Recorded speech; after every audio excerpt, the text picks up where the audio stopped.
शुक्ल पक्ष की नवमी तिथि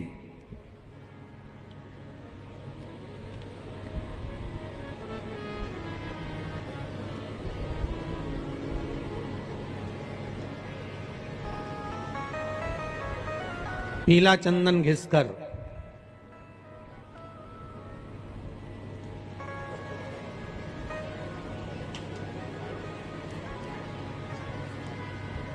उस चंदन को एक सुंदर पीपल का कोमल पत्ता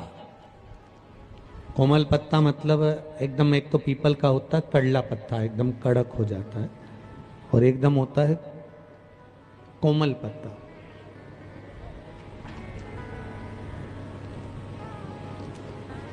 उस पीपल के कोमल पत्ते पर पीला चंदन घिसकर, जो वो चंदन होता है, उस चंदन को घिसकर उस चंदन को उस पत्ते पर रख ले। और महाराज उस पत्ते को मध्याह्न के समय पर, जैसे जब सुबह के समय पर सारी पूजन हो जाए, अर्चना हो जाए, भगवान शिव के मंदिरों में जल समर्पित हो जाए, उसके बाद में जब बाबा एकदम आनंद में विराजे हों, तब जहां शिवलिंग रखा होता है,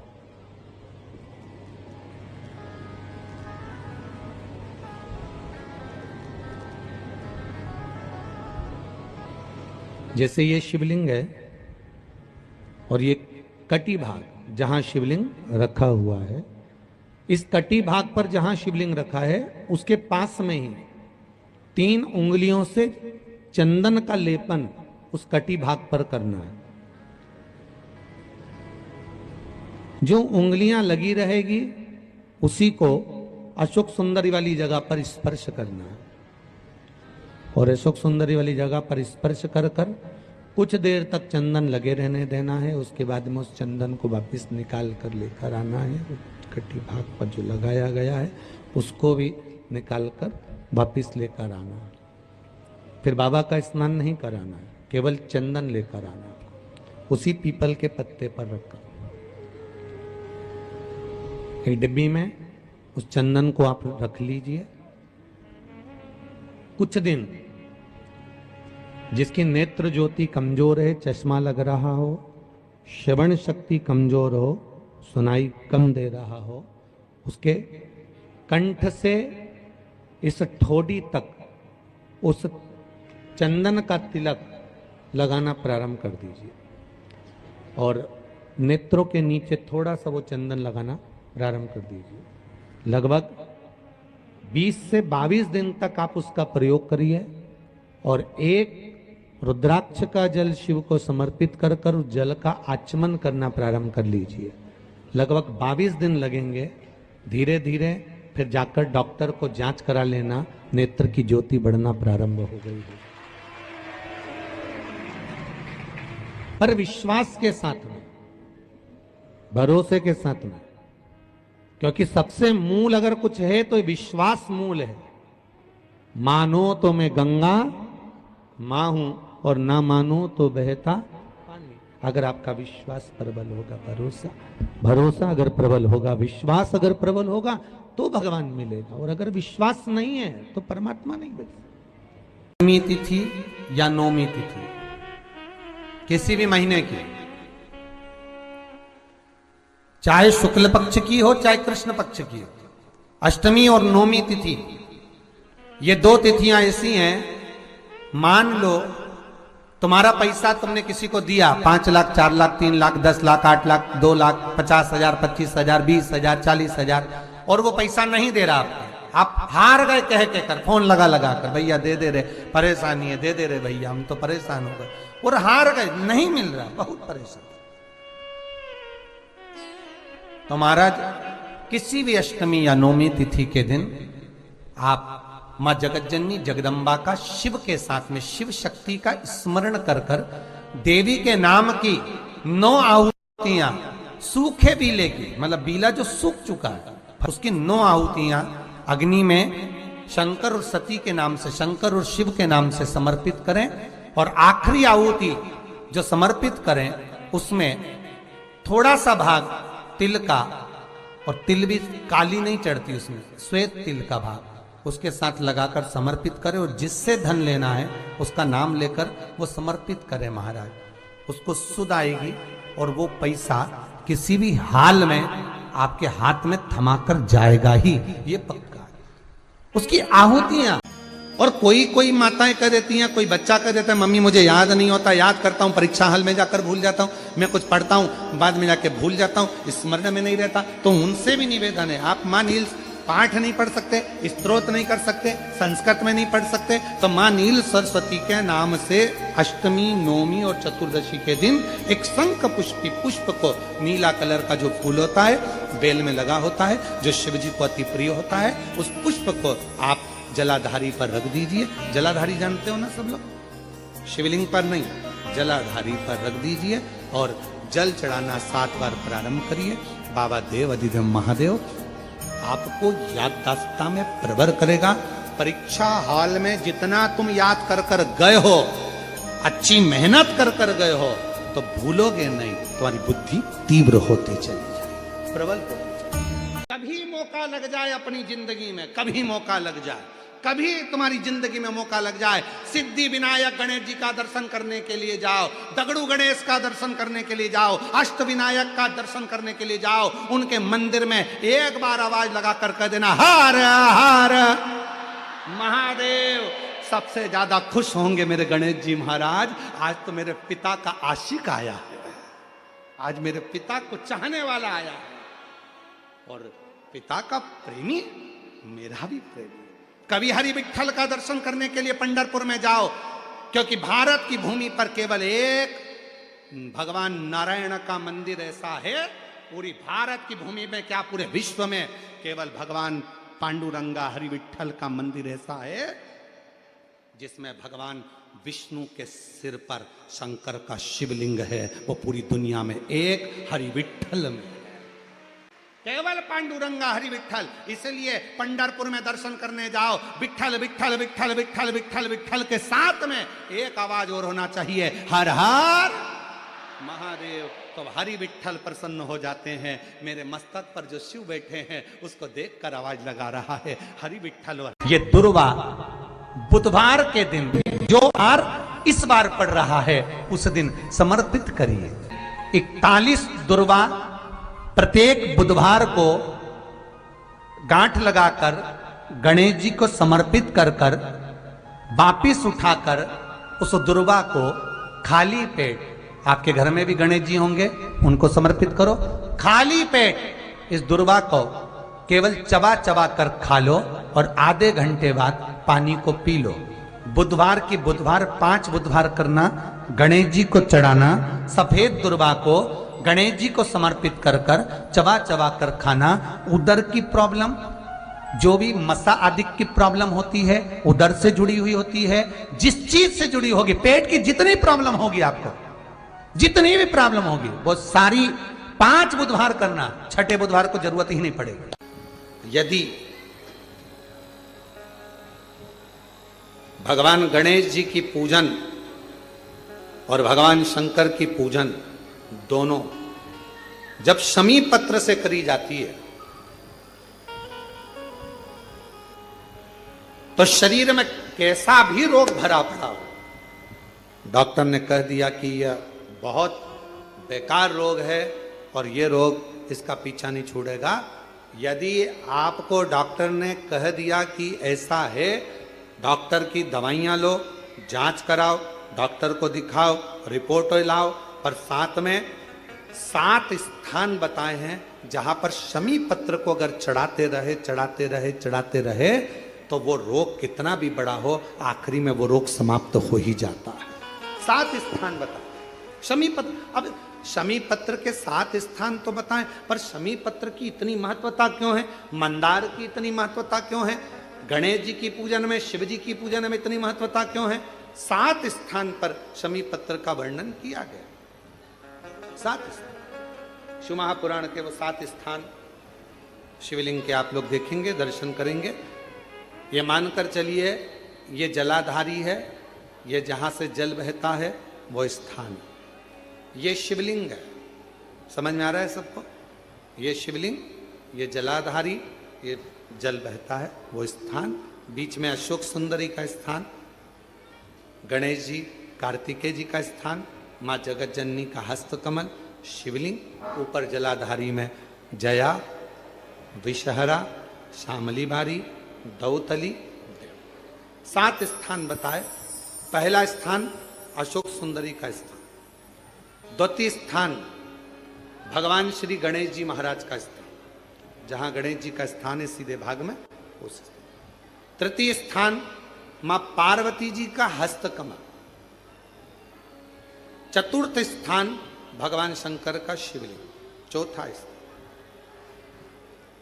पांचवा स्थान नंदी का उठा हुआ चरण, जो नंदी का पांव उठा हुआ रहता है एक आगे वाला, पांचवा स्थान। और 2 शमी पत्र भगवान शंकर के सम्मुख में से अपनी कामना कर 3 बार पंचाक्षर मंत्र का या श्री शिवाय नमस्तुभ्यम का स्मरण कर वो शमी पत्र भगवान शंकर के शिवलिंग पर फिर समर्पित कर दिया जाए। अगर ये 7 शमी पत्र समर्पित कर एक बेलपत्र शिव जी को समर्पित करा जाता है तो धीरे धीरे कैसा भी बड़े से बड़ा रोग हो वो धीरे धीरे कटना प्रारंभ हो जाता है। गणेश जी फिर ही कब रहते हैं? तो हमने कहा अब ये तुम्हारे ऊपर, हमको तो मालूम भी नहीं, हम तो अपॉइंटमेंट लिए भी नहीं उनसे, तो तुम्हें ज्यादा स्मरण हो। तो आप शंकर जी की कथा करते हो, आपको नहीं मालूम कि गणेश जी कब फ्री रहते हैं? हमने कहा गणेश जी फ्री रहने का केवल एक समय होता है, एक टाइम होता है, एक पल होता है, एक घड़ी होती है कि गणेश जी महाराज हमारे घर में आ गए। गणेश जी की सबसे पहली जो आरती हो, उस आरती के समय पर अगर धूप बत्ती जलाई जाए या गोबरी को जलाकर उसमें गूगल छोड़ी जाए और गूगल छोड़ने के बाद गणेश जी का नाम ध्रुम वर्ण कह दिया जाए तो गणेश जी को तुम्हारे घर की पूजा स्वीकार करना पड़ती है। बस वो समय हम जानते,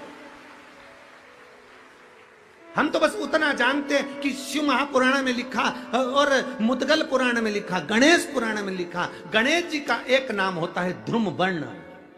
क्या नाम है? ध्रुम वर्ण गणेश जी का एक नाम होता है। जब हम धूप जलाकर और धूप लगाने के बाद में गणेश जी की सबसे पहली आरती करने के पहले अगर हम सबसे पहली आरती गणेश जी की कर रहे हो, अपने घर में स्थापना कर रहे हो, बिठा रहे हो और तुम चाहते हो कि गणेश जी मेरे घर में आके मेरी पूजा को स्वीकार करें और जो मांगू मेरा गणेश मुझे दे 10 दिन के अंदर, तो पहला नाम लेकर पुकार लेना ध्रुम वर्ण विनायक, बैठो, बस काम हो गया। वो फ्री होकर आता है, वो बैठता है अलमस्तता में बैठता। गणेश जी की प्रियता है दुर्वा। क्या प्रियता है? दुर्वा। कितनी दुर्वा गणेश जी को समर्पित करी जाती है? मात्र 5। कितनी? आज के जमाने में लोग गट्ठा बनाकर चढ़ा दें, वो अपनी जगह पर है। 5 दुर्वा पंचम इंद्रियों को वश में करने के लिए और भगवान के 5 जो स्वरूप हैं उनको अपने भीतर उतारने के लिए 5 दुर्वा। और दुर्वा में भी 3 गांठ। जब दुर्वा समर्पित करी जाती है तो उसमें नीचे दुर्वा की डंडी पर गांठ रहती है, 3 छोटी छोटी गांठें होना चाहिए। कितनी गांठ? जो भगवान को समर्पित करी जाए। दुर्वा का क्रम ऐसा है कि हम भगवान को दुर्वा क्यों देते हैं, उसका कारण यह है कि मान लो हे परमात्मा, हे शंभु, हे गणेश, हे प्रभु नारायण, अगर मान लो मेरा एक रास्ता चलते चलते गांठ पड़ जाए, एक रास्ता मेरा बंद हो जाए, तो वहां से मेरे दूसरे रास्ते खोल देना। इसलिए दुर्वा भगवान को समर्पित करी जाती है। दुर्वा को समर्पित करने का क्रम ही यही है कि मेरे मार्ग खुल जाए, मेरी राह खुल जाए, मेरा मार्ग चारों तरफ खुलता चले। अमृत है ये, इसलिए नष्ट नहीं होती। भगवान गणेश जी महाराज को जो दुबा आप लोग समर्पित करते हैं उसको मोली से बांधकर कभी नहीं चढ़ाएंगे, मोली से धागे से बांधकर नहीं चढ़ाएंगे, दुबा से ही उसको लपेट दीजिए, दुबा से ही उसको बांधिए और प्रयास करा करो कि दुर्बा जहां गणेश जी का दांत टूटा है उसी ओर गणेश जी को समर्पित करी जाए। दुर्बा का क्रम है। मनोकामना प्राप्ति के लिए 21 दुर्बा, वंश वृद्धि के लिए 11 दुर्बा, कार्य सिद्धि के लिए 7 दुर्बा और अच्छे जो बेटा बेटी नौकरी के लिए अप्लाई कर रहे हैं, जो बेटा बेटी चाहे सरकारी नौकरी हो, प्राइवेट नौकरी हो, सर्विस के लिए अप्लाई कर रहे हैं, उन बेटा बेटियों से निवेदन है, दुर्वा शिव जी को समर्पित कर कर, केवल दूब जानते हो ना, दुर्वा सब जानते हैं, दुबा जो माला पिनाई थी उसमें बहुत सारी लगी थी, पढ़ी है हम, बताना जरा।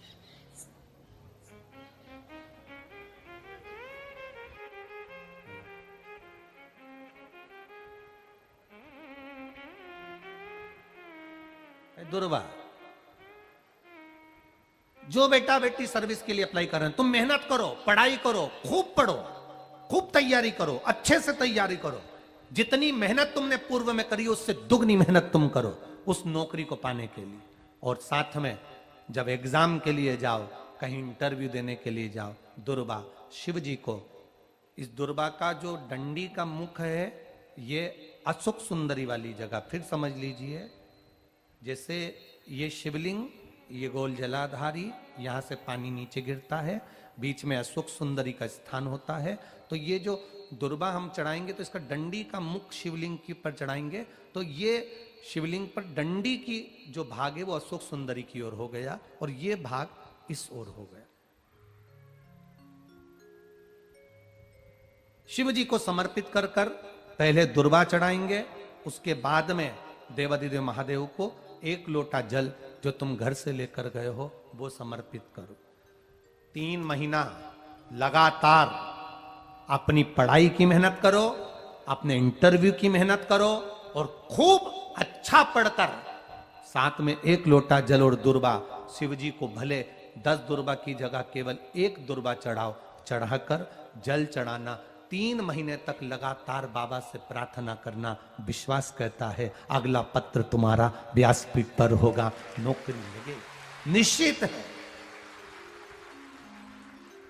आप करो मेहनत, कर्म करने में पीछे मत हटना, पढ़ने में पीछे मत हटना, विद्या अध्ययन करने में पीछे मत हटना, अच्छी एजुकेशन पाने में पीछे मत हटना, पहले मेहनत अपनी करो। पूर्व में जो इंटरव्यू दिए हैं उसमें जितनी कमी रह गई, अगली कमी को पूर्ण करने के लिए अच्छी मेहनत करो, खूब पढ़ो, खूब अच्छे से विद्या अध्ययन करो और फिर बाबा पर समर्पित होकर जाओ, बाबा पर विश्वास कर कर जाओ, भरोसा पूरा कर कर जाना। इंटरव्यू देते समय अपना विल पावर मजबूत होना चाहिए कि मेरे साथ मेरा काल अधिपति महाकाल है, अब निकल कर मानूंगी। हम दुकान खोलते हैं, कपड़े की दुकान खोल रहे हैं, किराने की दुकान खोल रहे हैं, लोहे की दुकान खोल रहे हैं, भंगार की दुकान खोल रहे हैं, किराना की दुकान खोल रहा है, पान की दुकान खोल रहा है। हम दुकान खोलते हैं पर दुकान खोलने से पहले तुम्हारे 2 मन हो जाते हैं, चलेगी कि नहीं चलेगी, खोल तो लूंगी, चलेगी कि नहीं चलेगी। जिस दिन तुम दुकान खोलो 1 महीने पहले, 2 महीने पहले, 3 महीने पहले बाबा को दुर्वा चढ़ाकर, 1 लोटा जल चढ़ाकर नियम बनाकर जाना, 3 महीने बाद मैं दुकान खोल रही हूं, 2 महीने बाद मैं दुकान खोल रही हूं और मेरा विश्वास कहता है दुकान चलेगी। जिस दिन तुमने विचार कर लिया कि दुकान चलेगी कि नहीं चलेगी तो वो नहीं चलेगी। जिस दिन तुमने विचार कर लिया कि दुकान खोल रही हूं, मेहनत करूंगी, दिल से करूंगी, भले मेरे पास ज्यादा माल नहीं है, जितना माल खरीद के लाऊंगी उतना बेच कर बताऊंगी क्योंकि मेरे साथ काल अधिपति महाकाल है, तो वो चलेगी। विश्वास दृढ़ करो, भरोसा पक्का करो। जिस दिन तुम्हारा विश्वास दृढ़ हो गया उस दिन तुम विजय हो गए, उस दिन तुम आनंदता में हो गए। बच्चों का विल पावर कमजोर हो रहा है, दोस्त कह देते हैं सीए की पढ़ाई बहुत कठिन है, इंजीनियरिंग की पढ़ाई बहुत कठिन है, डॉक्टर की पढ़ाई बहुत कठिन है। साथ वाले ऐसे मत ढूंढना जो तुम्हारा विल पावर कमजोर कर दे। ये वाली फैक्ट्री खोलेंगे तो हो सकता है नुकसान हो जाए, इसलिए ये फैक्ट्री खोलने का मन नहीं हो रहा है। फैक्ट्री का सेटअप जम गया, सब कुछ जम गया और मालूम पड़े, विचार करा कौन चलाएगा, कैसे होगा, कैसे चलेगी, तो वो फैक्ट्री कभी नहीं चलेगी। तुमने सोच लिया कि अपने क्षेत्र में नहीं है, मेहनत करूंगा, 4 चांद लगाऊंगा, कहीं पर भी जाऊंगा पर जीत कर बताऊंगा, तो वो फैक्ट्री भी भग दौड़ेगी। निश्चितता है आपका विल पावर कमजोर नहीं होना चाहिए। शिव महापुराण की कथा यहां तक कहती है मंदिर में जल चढ़ाने जाओ तो अपने घर से जल लेकर जाओ। मंदिर में तो बाल्टी भरकर रखा रहता है, लोटा भी रखा रहता है, कलश भी रखा रहता है। मंदिर का पानी भरकर, मंदिर की बाल्टी में से जल भरकर शंकर भगवान को नहलाना सरल है, अपने घर से जल लेकर जब जाओगे तो घर का वास्तु दोष, घर का पितृ दोष और घर का काल सर्प दोष तीनों उस लोटे के माध्यम से जाएगा और शिव को समर्पित हो जाएगा। और आपका कोई काम उलझ रहा है, आपका कोई काम ऐसा है जो बहुत दिन से उलझा हुआ है, चाहे वो कोर्ट कचहरी का हो, चाहे वो किसी से जुड़ा हुआ हो, और वो नहीं हो रहा, तो स्कंद पुराण कहती है, हमारे खंड में भी वर्णन है शिव महापुराण, कि किसी भी नवमी को आप आंवले के पेड़ के नीचे घी का दिया लगाकर, मौली मतलब हाथ में जो नाड़ा बांधते हैं, लच्छा, मौली, लच्छा, नाड़ा, हाथ में बांधने वाला पूजन वाला धागा लाल, घी का दिया लगाकर 5 परिक्रमा आंवले के वृक्ष की कर लीजिए और परिक्रमा कर धागे को वहीं पर छोड़कर थोड़ा सा धागा और अलग से लेकर किसी टहनी पर उसको कामना कर बांध दीजिए। महाराज 10वीं तिथि को, नवमी को तो ये करोगे, 10वीं को वापिस जाकर आंवले के पेड़ के नीचे घी का दिया लगाइए और जो धागे की आपने टहनी पर जो धागा बांधा है उसको खोल कर ले आइए, अपने हाथ पर बांधकर उसी धागे को पहनकर अपने काम के लिए निकल जाइए, आपको सफलता प्राप्त हो जाएगी। स्कंद पुराण में आंवले के वृक्ष का बड़ा महत्व है। महाराज वृक्ष में जो गोंद लगती है वो ब्राह्मण हत्या का निश्चय है। पृथ्वी पर जो वृक्ष लगते हैं और वृक्ष में जो गोंद लगती है वो ब्राह्मण हत्या का अंश है। बंजर भूमि ब्राह्मण हत्या का अंश है। इसलिए हमारे यहाँ शास्त्र कहता है, तुम्हारे बहू का अगर जापा होए, बहू की डिलीवरी होए, बहू को संतान होए, तो खूब घी में गोंद तल तल कर खिलाओ। पर जन्माष्टमी, रामनवमी पर भगवान का प्रसाद तैयार करो तो उसमें गोंद मत डालना, क्योंकि उसमें ब्राह्मण हत्या का अंश रहता है। भगवान के प्रसाद में गोंद नहीं आना चाहिए। जब गणेश जी महाराज प्रथम गिनती में आ गए थे और माता जगत जननी जगदम्बा ने भगवान शिव से कह दिया था, देवाधिदेव महादेव आपने गलती कर दी कि गणेश जी को प्रथम गिनती में कर दिया। तो देवाधिदेव महादेव ने कहा, इसने मेरी परिक्रमा करी है, माता पिता की परिक्रमा करी, पृथ्वी की परिक्रमा के बराबर माता पिता की परिक्रमा को बताया, इसलिए मैंने इनको प्रथम गिनती में रख दिया। तब माता पार्वती जी बोली, गणेश जी चूहे पर गए थे, कार्तिकेय मोर पर गया था, गणेश जी ने चतुरता करी, अपने माता पिता की परिक्रमा कर ली, और एक बेटा जो मोर पर बैठकर परिक्रमा करने गया है वो आएगा तो दुखी होगा, आपने तो ये गलती करी। तो देवाधिदेव महादेव ने कहा, फिर करें क्या? इतने में माता पार्वती ने कहा देवाधिदेव महादेव से, भोलेनाथ आपने अपने पुत्रों के सम्मुख में एक गलती कर दी कि एक बेटे ने बुद्धि का परिचय दिया और उसको प्रथम बना दिया, और दूसरा बेटा अपने शरीर से परिश्रम कर कर परिक्रमा कर कर आ रहा है, उसको प्रथम नहीं बनाया। मैं आपसे आज एक वर मांगती हूं, अगर देना चाहें तो दे दीजिए। शंकर जी ने कहा, मांगो पार्वती, कौन सा वर चाहिए? माता पार्वती ने कहा, वर दीजिए, आप बिल्कुल भोले हो, आप बिल्कुल सरल हो, आपके बराबर दुनिया में कोई भोला हो ही नहीं सकता। कि बेटे ने तुम्हारी परिक्रमा करी और तुमने उसको पूरी तिजोरी की चाबी सौंप दी। बेटे ने परिक्रमा करी और तुमने उसको पूरी प्रॉपर्टी सौंप दी, पूरी जायदाद दे दी। और एक बेटा जो शरीर से परिश्रम कर रहा है वो नहीं दिख रहा।